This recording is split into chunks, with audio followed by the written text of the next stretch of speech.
Let's go over to the forecast. Did I hear you had a egg hunt for? We did. Walter? So obviously Colin knows. Producer Carlene, she has her turkey, her dog that is best friends with my dog Roger. Right. So we did do an egg hunt for them. Cool. I think Roger just wanted the egg though because it looks like a tennis ball. Yeah. Versus Turkey actually wanted the treats. You put anything in them? That's just treats so they could smell it. Cool. It worked kind of. Yeah. Turkey wanted the treats, Roger just wanted the ball. But it's fine. It was a glorious day to do so because temperatures were on the mild side. We did see more clouds, so temps were actually not even as warm as expected. We only got to 84 degrees. Now that's still 10 degrees above average, but nowhere close to the record for April 20th, which is 91, set back over 125 years ago. As we enter into the work week, warmth is the big #1 story, but then eventually storm potential returning will be kind of #2. The reason why I still think warmth is #1 is because it's going to be so prolonged. While the storms are kind of off and off for multiple days, but it will bring very beneficial rainfall for us here across the Carolinas. No day is a washout, but we need anything we can get, not just for the drought situation, but also, of course, for the ongoing wildfires in portions of both Carolinas. Here were high temperatures today, so 84 degrees in Charlotte, a few spots getting to 86. You can see over toward Pinehurst, 88, so very close to 90.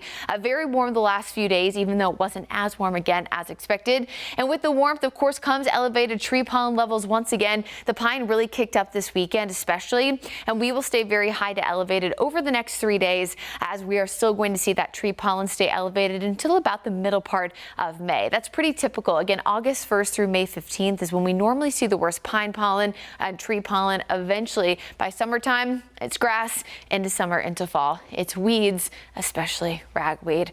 We all know it here in the Carolinas if you've lived here longer than one pollen season. That ragweed especially is a pain as we get closer to fall. A satellite and radar product right now, you can see a lot of the dense cloud cover moving in. We've been mentioning that this is going to keep our temperatures a little bit more mild tonight. So most spots only dropping into the 60s heading out the door Monday morning. Similar to this morning where we started off with clouds and then sunshine mixed in. Very real possibility tomorrow morning as well. So don't see the clouds in the morning and think, oh man, it's going to be sunny. Not going to be sunny today. It just is going to take some time to burn off some of those low clouds, and then eventually sunshine will dominate.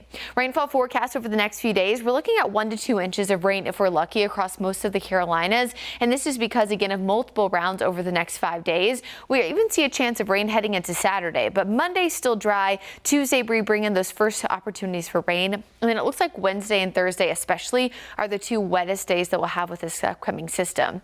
Now, again, no day is a washout. All of these storms will be spotty, if not numerous in nature. It really just depends on the day as to how much rain we're going to see. A series of cold fronts will be moving across the center part of the country. Again, as I mentioned earlier, producing severe weather in some parts there.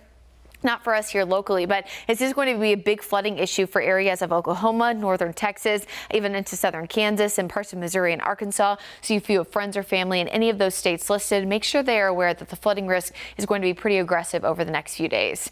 Again, helping with the drought situation is the rain, but also helping with the fire danger issues. Not going to see gusty winds or low humidity the next few days. So we're really just dealing with ongoing dry brush and leaves and vegetation left over from Hurricane Helene. Here's your Guy Roofing 7-day forecast. Again, warmth is still dominating the next 7 days. We will have a few days mixed in here and there where temperatures might only be in the 70s, so it's still well above average for this time of year. Colin, it does look like the end of this weekend and heading into early next week, we could have a few dry days. But honestly, at this point, we need the rain, so I think we'll take it as long as it's not a washout. Exactly.